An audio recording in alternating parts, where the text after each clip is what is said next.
Tell you why. I'm gonna tell you why I'm so excited about it. I suffered.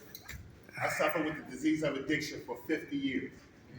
I've been in 17 rehabs, 6 detoxes, a whole host of recovery houses, halfway houses, sober living houses, independent living houses. I even been on the East Coast. I've been up and down the East Coast. I've been on the West Coast twice, trying to find what they call recovery. And all I found out is that recovery lies within inside myself. I've been suffering for so long, man. I've been making the same decisions, the same mistakes, hanging with the same people, doing the same things, smoking the same crap for almost 50 years. Wow. Now, in between, there was some breaks. In between, there was some successes. There was some clean time. There was some information acquired, but it always led me back to using drugs. And I'm gonna even go as far as to say I never even relapsed or experienced a relapse because I never gave myself an opportunity to recover. So like before God had allowed me an opportunity to come back in this process, when I got back here, I was grateful. But before I got back to this process, I remember my disease of addiction led me behind a pizza shop in my neighborhood for a long time. I literally slept in between two dumpsters behind this pizza shop for a long time. This is where I ate at, slept at, went to the bathroom at, got high at, and I must say I was even comfortable at some point in my life. That's how I lived in my disease of addiction. When I remember getting back here, now let me say this. So I stayed on one corner behind the pizza shop and where these two dumpsters were. But on the other end of the corner, there was another two dumpsters where this lady lived behind. And one night, this lady walked down the driveway in the middle of the night, and I heard her coming.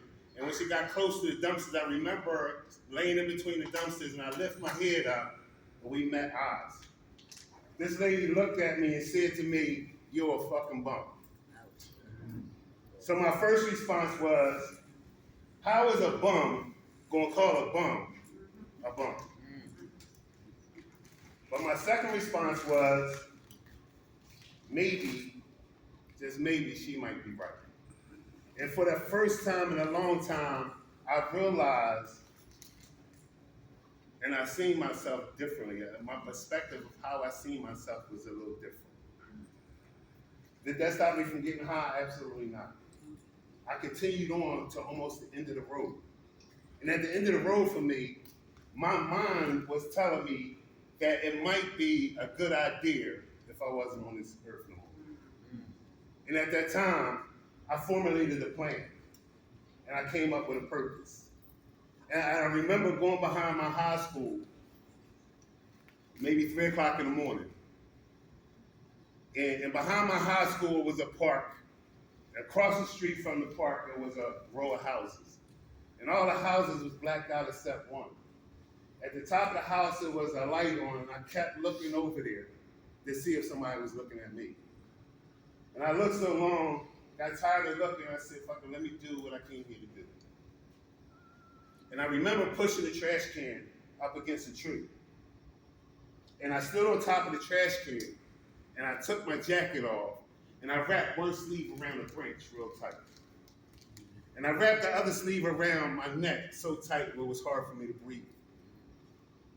And I remember putting my hands in my pocket, and I hollered out, and I said, whatever happens, I'm not taking my hands out of my pocket. And just before I went to kick the trash can over, a cop flashed a flashlight in my face. And I was startled. I didn't say anything, they didn't say anything. It was two of them. And one of the cops came over to the trash can, he grabbed my legs. And the other cop reached over both of us and he cut the sleeve on my jacket. And they put me on the ground. And they didn't put handcuffs on me. They walked me to the back of the car. When I got to the back of the car, and they put me in the car, I felt safe. Like, it was one of those things like I didn't feel in a long time. I just felt safe. And they drove me directly to a crisis center. And I share this all the time everywhere we go. They drove me to this crisis center and I got in touch with a couple things. The first thing I got in touch with is that I finally realized how good God really is. Because at that time in my life, God was trying to keep me at a time I didn't want to be kept. Right? And the second thing that I came to believe was that God can take a nobody and change us into somebody. And he'll do it in front of everybody. And he won't ask anybody. He didn't even ask me. And through that situation, I found a newfound gratitude. I'm talking about the kind of gratitude that can't be told. This kind of gratitude has to be shown. And my dedication and my commitment to recovery and helping somebody else. The way I walk, the way that I talk, everything had to change. I always wonder why a person like me could never go on a cruise. Why I couldn't go on vacation. Why I couldn't hold a job. Why I had to hurt everybody. But I came to find out, man, when I got back here after that crisis center, I got into a program of rehab. And when I got to that rehab, I was willing at that point in my life to do whatever they asked me to do. Because I knew I didn't want to go back there. Because listen, the drugs did not kill me like it's killing countless other people. The lifestyle of using drugs did not kill me like it's killing countless other people. Even the elements of the weather. Anybody ever step outside in the cold and rain at the same time? Mm-hmm. Yeah, that was one. It was miserable, right? Yeah. That didn't kill me. It wasn't until I was willing to kill myself that I realized that I am worthy, that I am good enough, that I can stop using drugs, that maybe I can go on a vacation, maybe I can go on a cruise. Because if they can do it, I can do it, right? Mm-hmm. And I used to hate when people say that. If I did it, you could do it. Yeah. I used to hate that phrase. And it made me feel like a misfit because it made me feel like there was something wrong with me. And I think now, since I've been here for 6 months, man, and I did some step work and I hang around some men and that's teaching me how to love myself, right? And now I'm starting to realize what I've been running from for all these years. Fear. Fear that I didn't think I was good enough. I always thought that I was inadequate, that I didn't mount up to anything. But I dealt with a lot of stuff since I've been here in 6 months. And I'm talking about, I dealt with some stuff that normally I would make a decision to use over. Since I've been here, man, I moved into a sober house. When I looked down in that sober house, my money was taken from me. My food been eaten. House manager said he gonna knock me out. Lost jobs, got jobs. Listen, this is a current event right here. I'm gonna say something, be quiet. It's a current event. So I was doing security work in a supermarket at this one job. And I remember talking to this client, a customer, it was a guy, and we were standing in front of a table with cookies on. So this lady walked up behind me, she said, "Excuse me, is any peanut butter cookies on the table?" I'm like, "Yes, I do security. I can tell you how to get out of the door. I don't know what's on the table." He has to look through it. So this lady started flirting with me, right? Now, I come from a place where nobody wanted to be around me, especially a female, because I was living in dereliction.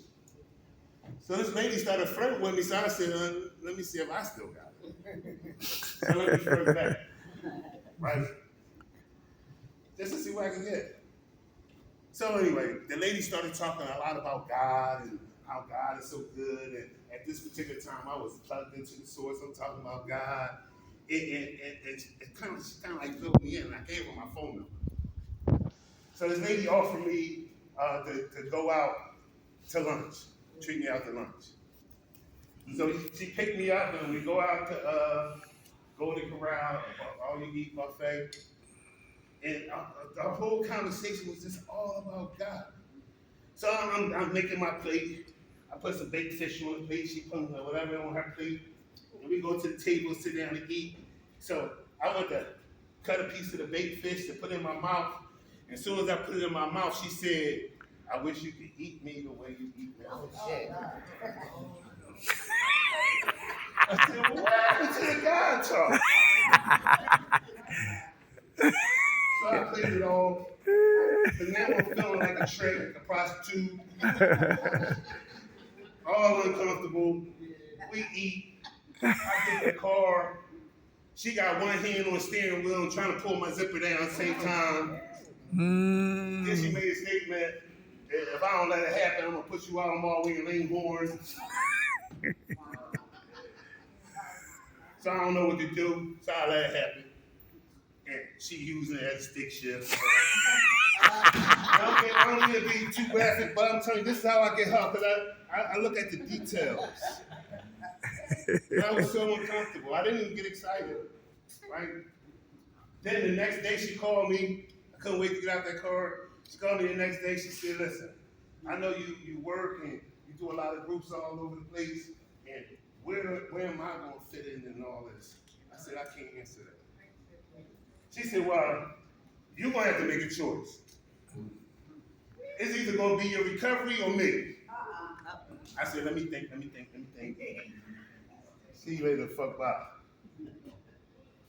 Because anytime somebody make me choose, you don't know how I got here, bro. I went through a lot of shit to get here.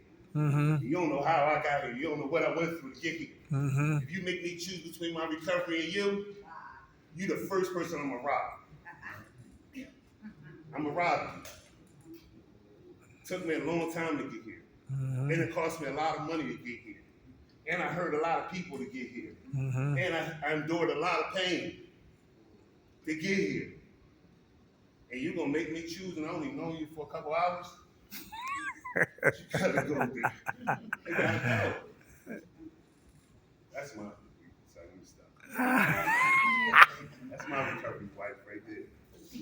Big Jackie. Listen, I'm talking about, listen, man, I ain't been this happy in a long time. I ain't never felt joy. I ain't never felt love. Monique, I grew up with this lady. I knew her when she was 6, had boogies in her nose, all that. That's my best friend. But I'm saying, listen, I would have never seen none of this if I'd have stepped up the trash can. Mm-hmm. So I'm grateful. I love you guys. How much time you got clean, Mike? I got 6 months and 1 week. Hey, all right. I want to say this though. I love y'all, right? And I don't even know y'all. And this is why I love you. Because somebody showed me how to love me. Mm-hmm. And I want to tell you that I love you. Thanks for letting me share it. Right? Thanks for sharing, Mike. Go fool, man. All right. Good afternoon, everybody. Hey. Hey, DeAndre. First and foremost, always want to give thanks to God for the day before the call. Today, you always try to bring some information when we come, and I'm thankful for having us back again. Yeah. Very much appreciate that. Right. It always helps us to, continue to build our foundation, in this process, man. Whatever it takes for you to work in this process, whatever your niche is in this process, utilize it. God ain't gonna put on us no more than we can bear, and I truly believe that. And with that, we're gonna start off with strongholds. Strongholds. Strongholds could be a fortress or a set of handcuffs. Not meaning going to jail or anything, but the thing the addiction does, handcuff it to us to it. And it keeps us trapped. And it keeps us from growing. And it keeps us making healthy and sound decisions. Takes away from us our inadequacies. Things that we were put on this earth to do. The righteous thing. So with that, I got my little guy right there. He travels with me everywhere I go, because he's inspiring to me because he's still peeping over the wall, right? And he's peeping over the wall to let you guys know these strongholds. Depression is real. Depression happens. How do we deal with depression? You know what I mean? On the top bunk is depression. On the bottom bunk is suicidal ideation. Mm-hmm. I can't, like Mike talked about, he had the coat tied around his neck, couldn't find a way out. So that depression put him in a stronghold where he wanted to take his life. And that's not what we want. Life is too valuable. Life is too short. So we try to get as much as we possibly can out of life. A lot of us have families. A A lot of us have kids, grandkids. You know, we need to be here for them. All right. So depression, big. The topic that we were going to talk about today is fear. Fear to change. You know, fear to work on me. You know, fear to look in the mirror. And we got this thing. What we're going to do? We're going to start bringing a mirror around us and showing what do you want to tell that person in the mirror? What do you want to tell that person, or you want to say to that person in the mirror? You know, what is it about me that keeps me going back to what hurts me so much? I got up there pain. What takes me back to that pain? What keeps me in that cycle of dealing with pain? Knowing that pain hurts, why do I want to keep hurting myself? Right next to pain, I got anger. Second emotion. Finding out the deep-rooted issues of why I'm in pain. It's because my problem was my mother abandoned me. I was molested. I didn't feel any work, no purpose in life. I didn't deal with my issues as a kid because when I came around, there wasn't places like this. Where I come from down in Maryland, there weren't places where you could come and get the help you needed so that you could better your life. There wasn't places like that. So I had to turn to my higher power. And a lot of times, my impatience got in the way. I got impatience up here. Struggling with my impatience was I wanted things instantaneously. I wanted things right then and there. There was no way that I was going to wait. I was going to stick my hand in it. I was going to make it do what I wanted to do. I was going to make that square peg fit in that round hole. By no means necessary, because I was impatient. And with that impatience came the decisions. Who struggles with decisions? I know I struggle with decisions. Is that the right decision? Is that the wrong decision? If that decision is going to be life-threatening, or is it going to be changing the outcome or the altitude of my life? Am I going to be able to excel, or am I going to decline? You know, decisions. The next one on there, underneath of that, is blaming. Blaming, I blamed everybody but me. I blamed my mom for abandoning me. I blamed the drug guys for always being in the area or present. I blamed I didn't get the proper education. I just blamed everybody for my inadequacies. I blamed everybody for the poor decision makings that I made. And that was a stronghold for me as well. Guilt. Mike spoke about robbing people, stealing from people, stealing from my loved ones, taking stuff from my loved ones. Guilt. That guilt was a stronghold to me. It kept me in a fetal position because of the guilt. And then when that guilt came to fear that I know I need to change, but I was too comfortable to change. I was too comfortable. I was comfortable to my way I was living. The fear of the inevitable, the fear of a new way of life, having to put the work in, still wanting to cut corners. Who in here still cutting corners? Work on that cutting corners. Because what happens when we cut corners? We run in circles. Mm-hmm. We keep repeating the same thing over and over, and then we try to figure out why my situation ain't changing. Mm-hmm. That's my story. Why my situation won't change? Because I keep cutting corners. I don't want to do the full work necessary for me to be better. Over here is drugs, guns, prostitution, stealing, robbing, lying. All that's over there. Over here, school, education, home groups, networking, sponsorship, school. All that's over here. But because I'm familiar with this direction, that's the direction I keep allowing this thing to pull me in. Guess what else this thing does? It talks to us in our own voice. How about that? Yours talk to you in your own voice? It tell you, yeah, one won't hurt. You'll do one. Yeah, you do one. You know, you get back on, do that one and get back on track. You know, that's not my story. I did one. Next thing you know, I was on a bench with the animals, like the early pioneers. I'm living outside now. I'm eating out of trash cans now. You know, I got dirty clothes on from last month, still on. You know, all that takes place when I do that, when I do one. So it's never the fourth, the third, or the fifth. It's the first one. That's my stronghold that I had. I couldn't think past that first one because I knew it was going to be automatic activated when I took that first one.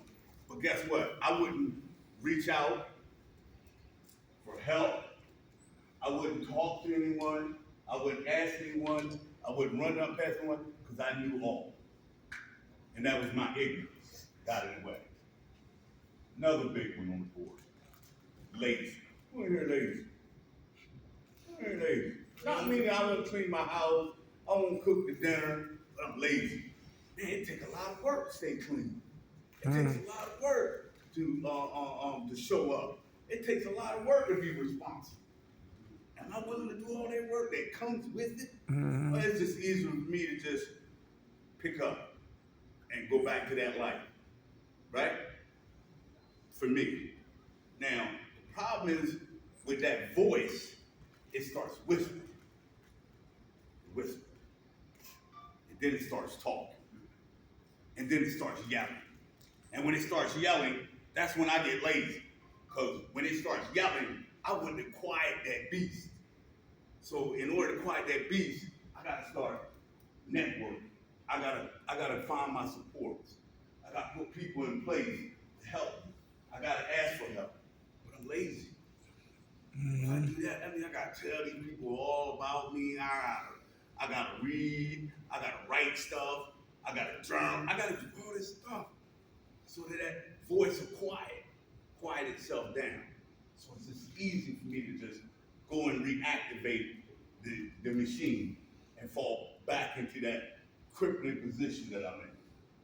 Another stronghold, the journey. How about that journey, y'all? It's a lot of stuff gonna happen in this journey.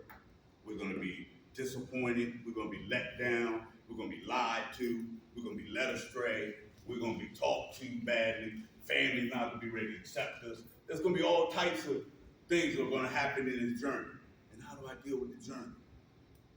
I just continue, for me, what I do now, I continue to stay positive. Oh, I snap. continue to go to my aftercare. I continue to talk to my therapist. I continue to talk to my psychiatrist. I continue to surrender. These are going to be the underneath of that, I have antidotes. See, with every problem, there is a solution.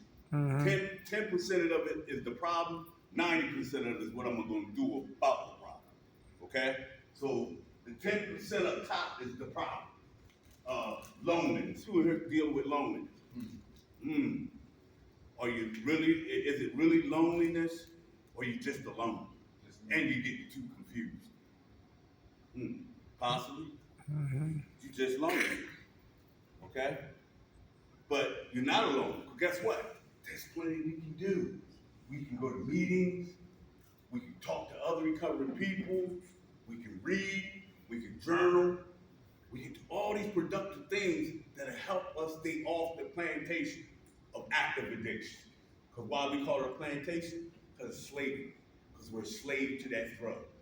I'm slave to something that had no arms, no legs, no brain, no nothing. And I was a slave to it for a long time. And how do I become free? Is I start using the antidotes that's on the bottom. I start disciplining myself.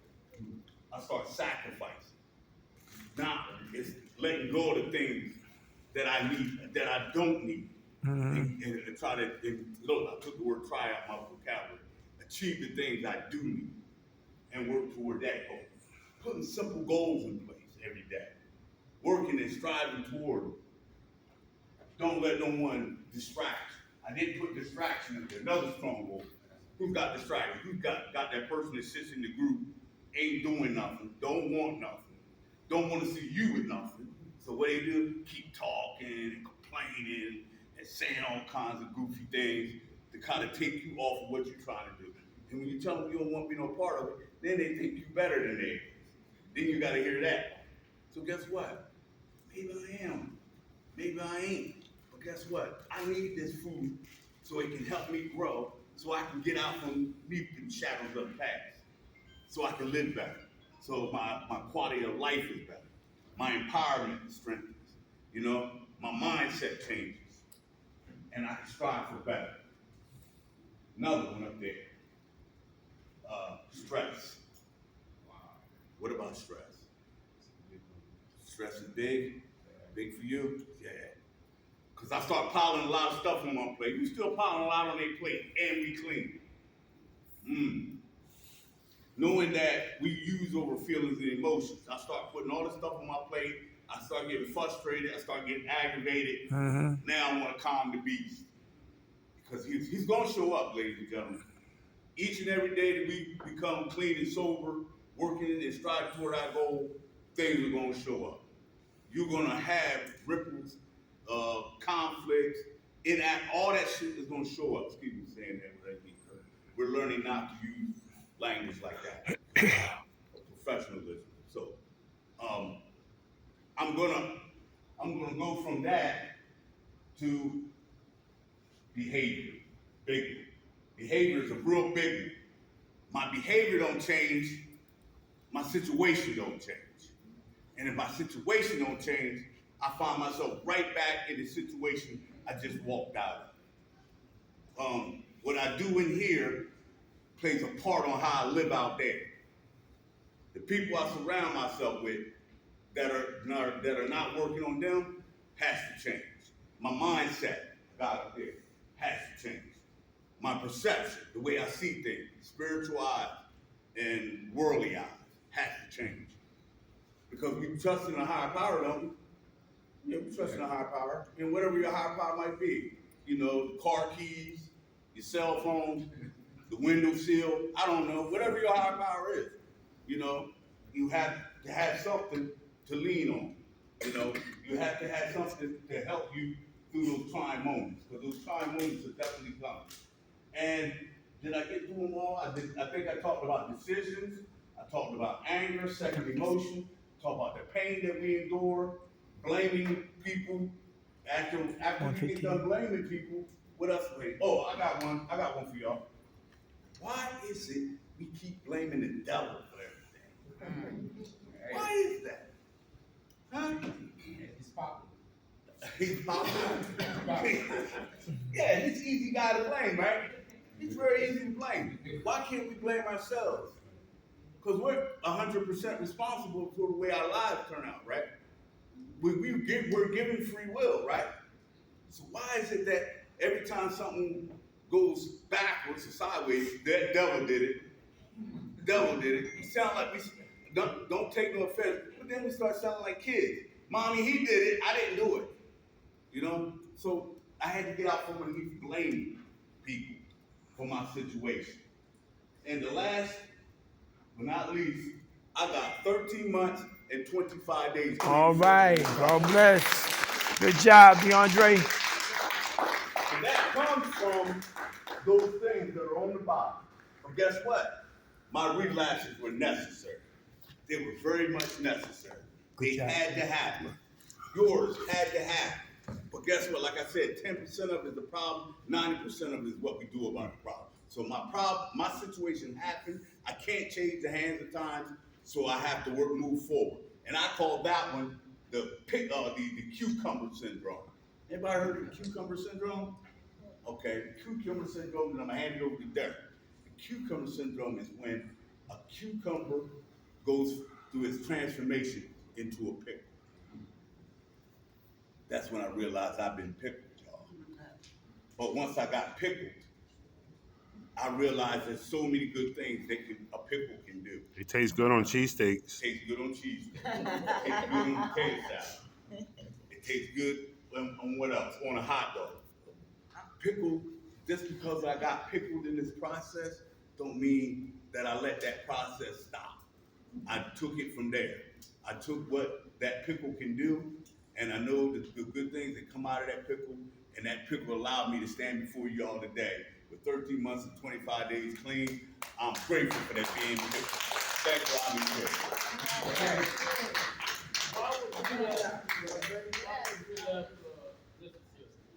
So what? You mentioned about relapse. You had to relapse. Why? Well, I had to relapse to get to where I am now. I had to relapse to go through the experiences that I've experienced during my journey. Because what it did for me, it made me a better man. It made me more acceptable to what's going to happen in my life. Allowed me, it taught me to be able to move through all the confusion, all the chaos, all the anarchy that was going to come before me. So it was really important that I would relapse, and each time I relapsed, and each time you relapse, it wasn't in vain because you learned something from it. Experience came out of that relapse, and it helped you to be more attentive of what you're going to be faced when I did relapse. You know what I mean? Being able to deal with me, you know, things that were inadequate, things that were setbacks, and it helped me to visualize it, and I used it as a stepping stone to help catapult me into where I'm at today. That's what it did. Experiences. How much time you got clean? That was a good question.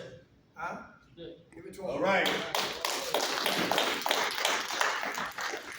Mike, you got me close? I don't like look like I'm in a balcony. All right, you good? How you doing? All right. All right, thank God for last night's rest this morning rise. Thank God for his grace and his mercy. Grace is always giving me what I don't deserve. And mercy is not giving me what I do deserve. And for that, I'm eternally grateful. What's your name in the back, brother? You work here, right? Yes. Okay. What's your name? Chris. Chris, okay. Let's give it to Chris, Miss Brenda, Jackie, Anita, Sean, and Miss Rivera. Yeah, Jackie.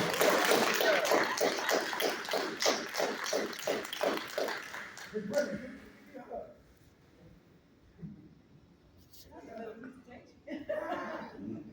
Let's see. All right. My name is Dirk. I've been on drugs for 20 years. Yesterday, I celebrated 17 years clean. All right. That's time. Yeah. Right. Truly a blessing. Thank God for that. And also, it's my father's birthday. So my clean date is on my father's birthday. That's truly a blessing because he's the one who's going to kill me. He brought me into this world. He definitely threatened to take me out of here, right? But I just thank God it's tears of joy today, not tears of pain, right? Fear. All right? DeAndre talked about it. Perception. How we see it is how we what? Treat it. My glasses called perceptions. How I see fear. Some people see fear as face everything and run and recover. Some people see fear as what? F everything and what? Run. Some people see fear as what? False evidence appearing real. So how I see it is how I what? Treat it. Let's get into it. Here's some examples. Who fear change? They say change we must or die we will. If the drugs won't kill us, the lifestyle will.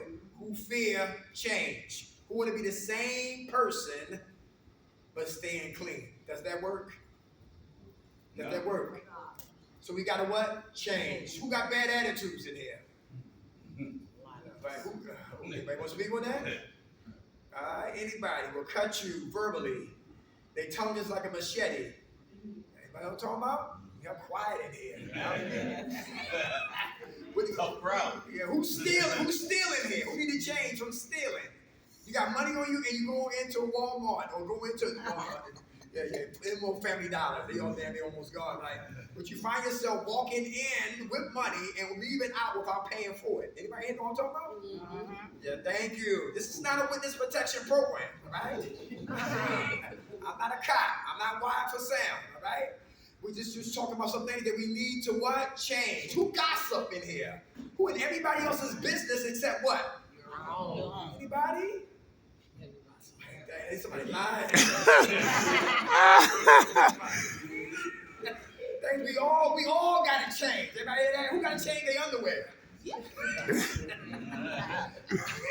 We got to change. Who had to change doctors? Who had to change their medicine? Anybody hear that? The meds they had you moving like a robot. You know what I'm talking about? For real. Who about family members? Who ain't gotta change your time in your family present? I mean, you used to stay for an hour, but they get on your nerves. So now you come for 5 minutes. You speak, you leave. Anybody know what I'm talking about? Yeah, because family is more dangerous than what? Strangers. Right. Change we must or die we will. Who fears success? I find a way to self-sabotage it and throw a monkey wrench in it. Your hand was up, brother? Oh, no, I use that fear of success, yeah, sometimes. Okay. What's your name? Yeah, What's your name? Arnold. Oh, that's the brother who dressed real smooth. Okay. That's it, right? All right, my man. How much time you got clean, soldier? Just for the day. Give it to him, bro. I stopped shooting dope, now I'm back on dope. Self-sabotaging. Stop smoking crack, back on crack, self-sabotaging. I used to be a perkite, now I'm back to perks. Self-sabotage. I used to do Xannies, then I'm back on Xannies. Self-sabotaging. I used to sell drugs, now I'm back to selling drugs. Self-sabotaging. We find a way to kill what we trying to what? Build. Self-sabotaging. Because I fear success. It's like sand in my hand. When I get it, I lose it. So why try to succeed when I've always failed? Fear of change. Fear of success. Who fear failure? How do you see failure? How do you see it? As a failure or learning? Very good. He asked DeAndre a beautiful question. Why do you think you had to relapse? For me, I couldn't see me. I thought everything was good with me, but when I relapsed, I saw that there was a lot wrong with me. I had control issues.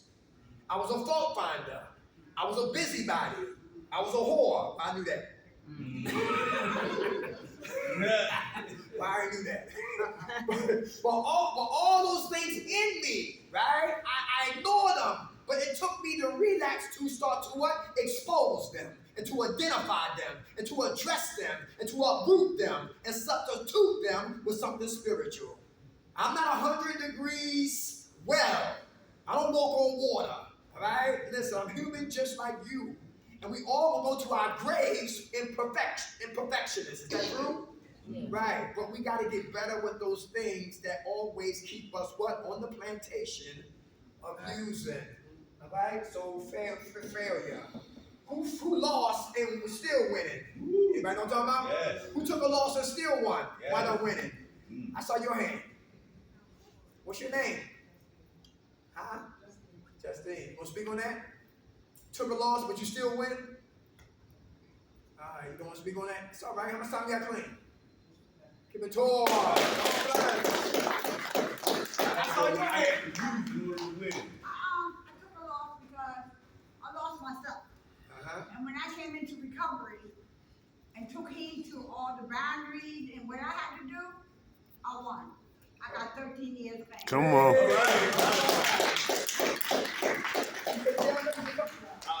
I had to lose in order to win, to go along with what the gentleman asked me. You know, was my relapse necessary? Yes, because I lost in order to start winning. Yeah, it wasn't in vain. So when we fail, we're not failures. We're learning. I relapsed 8 times to get 17 years clean. So when I learned from every time I relapsed, it was never in vain. Everybody understand that? My glasses, my perception. Perception, how you see it is how you treat it. Men, can you see a queen and a dolphin? Yeah. Yeah. He's in there. He's in there. Ladies, can you see a king and a crackhead? He's in there. He was in there. Right out here. The That's wine crazy. don't He's in there. He's in there, right. My mother always talked to the king, trapped in a crackhead, trapped in an alcoholic. Dirk, you're better. Dirk, I didn't give birth to no bum or no junkie or no crackhead. Your father loved you. I love you. Your brother loved you. When you gonna start loving yourself? There's so much in you that needs to come out you and bless the world. And when and they're very happy and very, very proud of the fact that I had made a decision to change the way I was living. Because I thought I was a failure, but I was never a failure. I was a great man doing bad things, and I failed at attempts trying to get it right. But I'm now trying to get it right, and I'm getting it right through the help of people. Who hang with yes men? Is that dangerous? Absolutely. Yes men and yes women. Is that dangerous? They will yes you back to what? Drinking, drugging. Right. Yes, you can have that. Yes, that's a good idea. Yes, let's go. Yes, I don't care. Yes, I'm with you. It will yes me back to the crack house. All right? I love people who would tell me what I need to hear, but not what my itching ears want to hear. Hurt my feelings, but save my life. You understand that? Hurt my feelings, but save my life. Don't play. Don't play. And watch who you hang with, because eagles don't hang with chickens. Or eat with them. Association breeds a simulation. Association breeds a simulation. We're talking about what? Fear. I fear change. I fear success. So I self-sabotage. I fear failure, so I don't try. Your march gets set, I never go. I sleep comfortably on the mattress called mediocrity. I sleep comfortably on a mattress called mediocrity. I don't do enough, just to stay in my comfort zone. I don't want to be stretched. I don't want to be challenged. I don't want to learn nothing new. I want to play it safe. Because I don't want to what? Fail. But the devil is a liar. Who fear being vulnerable? Who don't like to be vulnerable? Why? See, vulnerable is attached to what? Honesty. When I'm honest, I'm vulnerable. And guess what? I was molested. Guess what? When I smile, all these, not my teeth. Thank God for fixing that. That's real. That's real. See, when you get honest, you get vulnerable. And guess what? And guess what? What I gave you, it don't belong to me no more. So go ahead and laugh. Go ahead and talk about me. Go ahead and judge me. But guess what?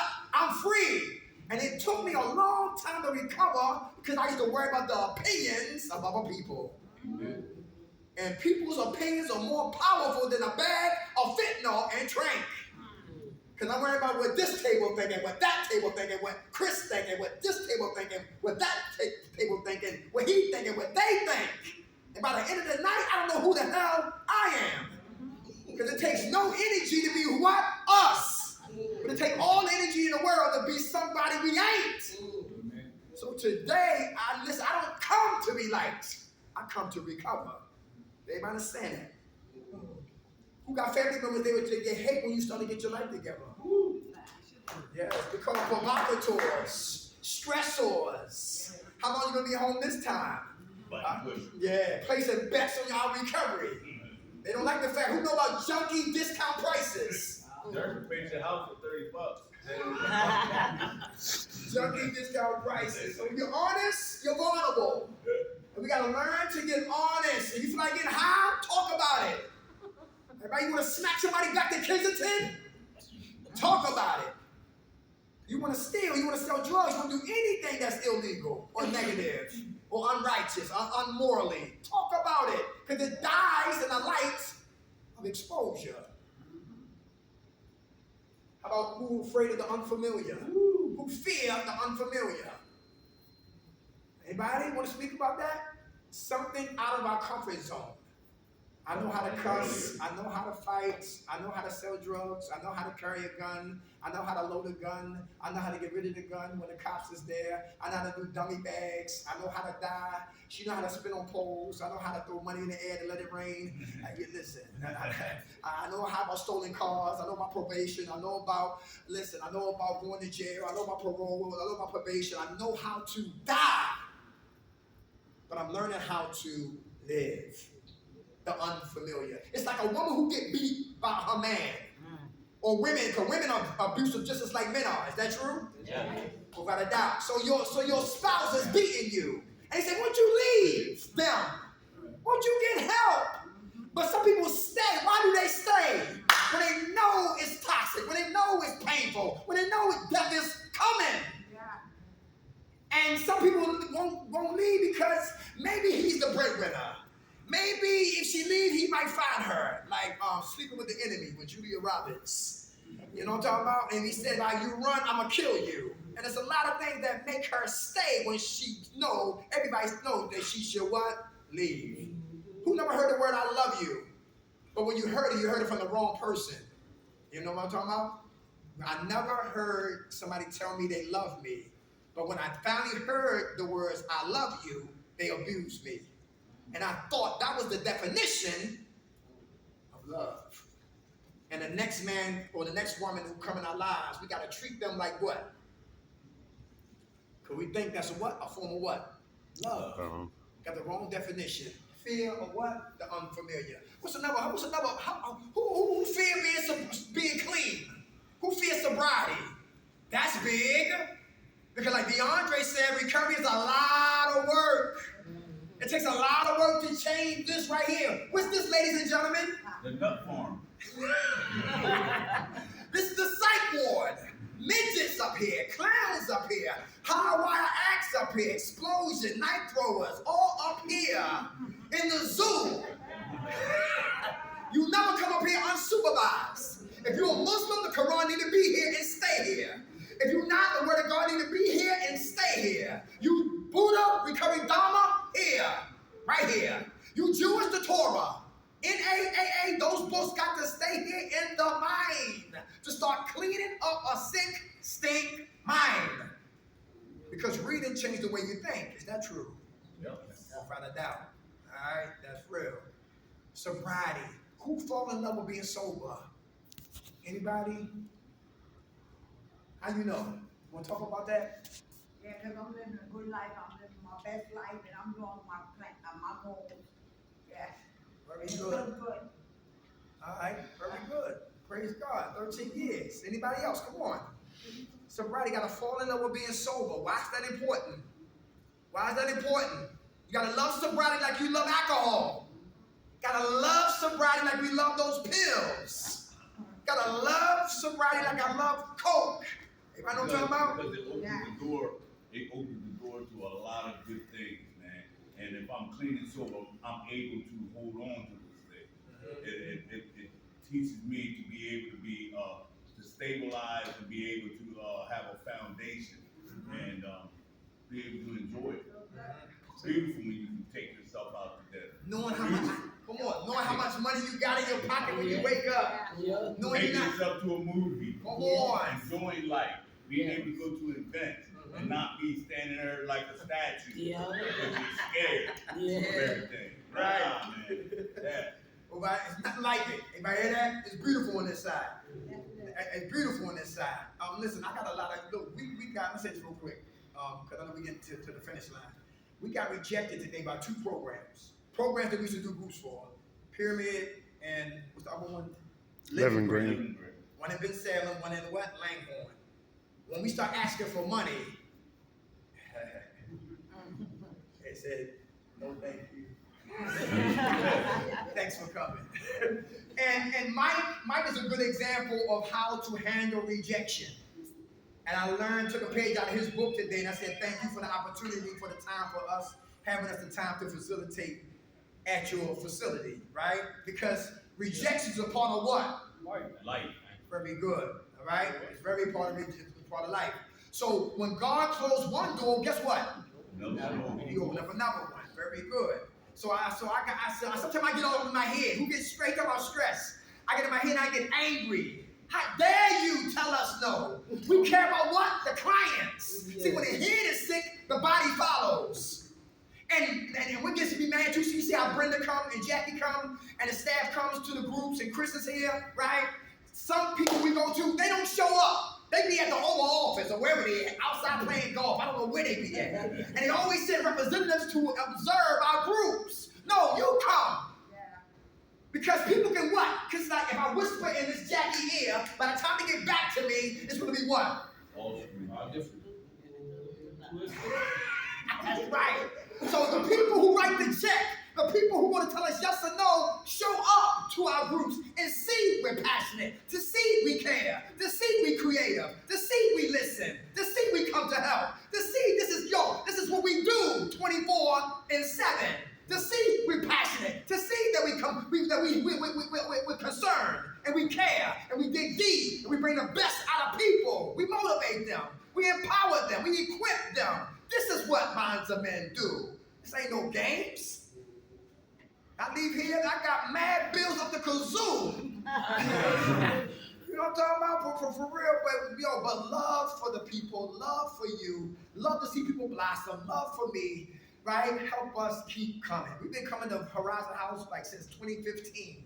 It might have been later than that, but just the love keep you coming. Yeah. Who pray in here? Y'all pray? You feel good when you pray? Yes. Very good. How about patience? Who working on patience?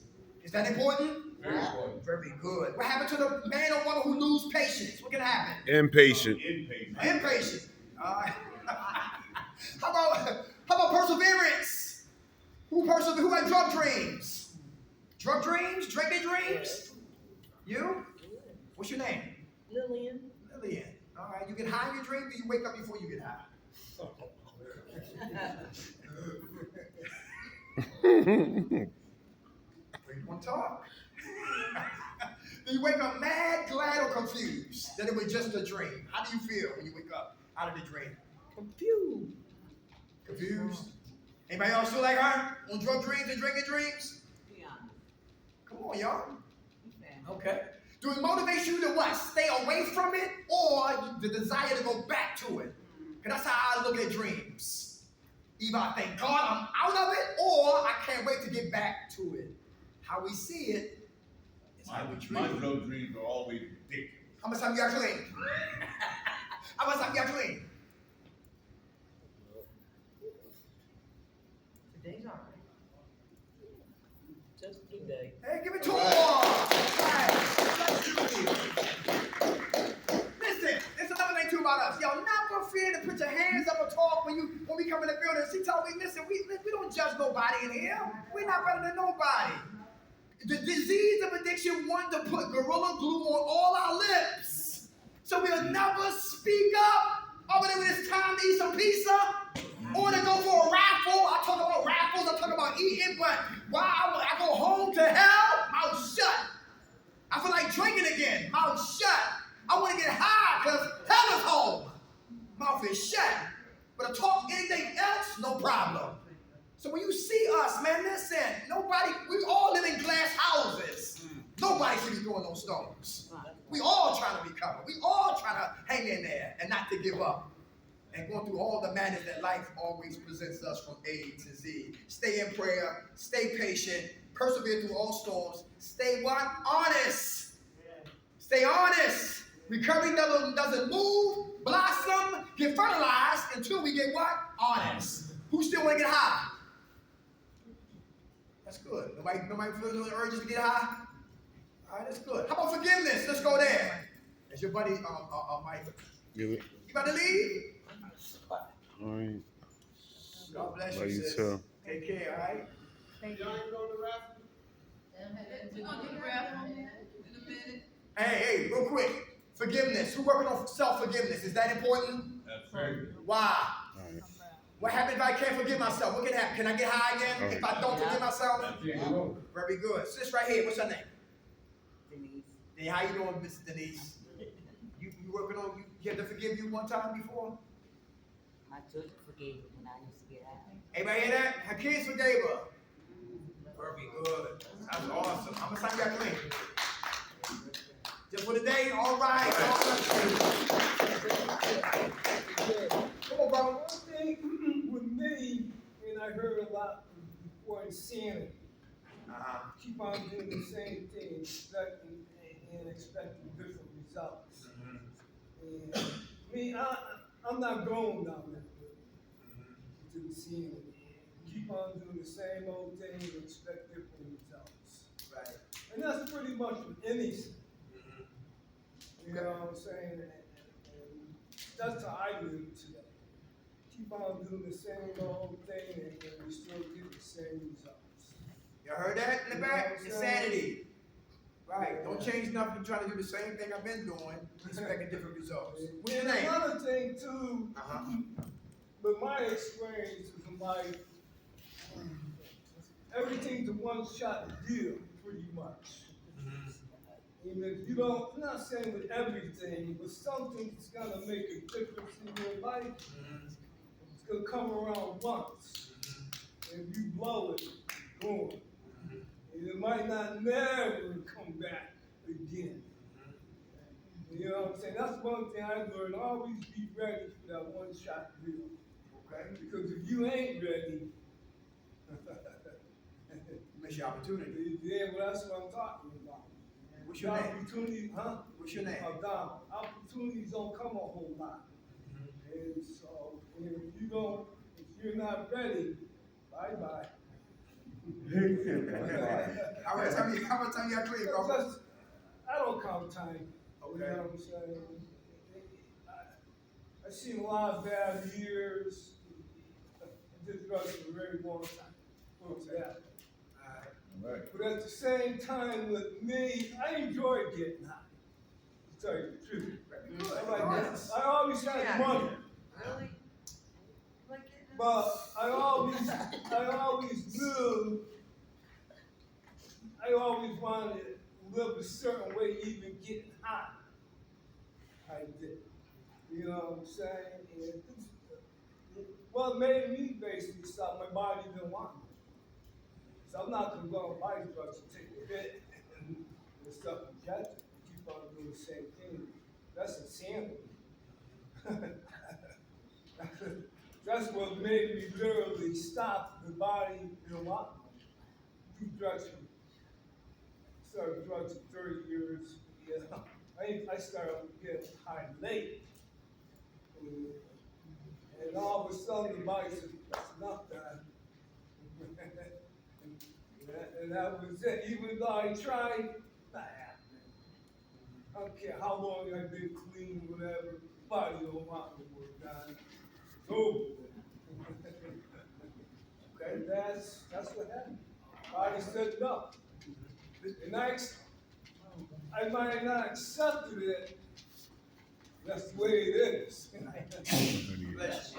what I'm saying? Let's give it to him, brother.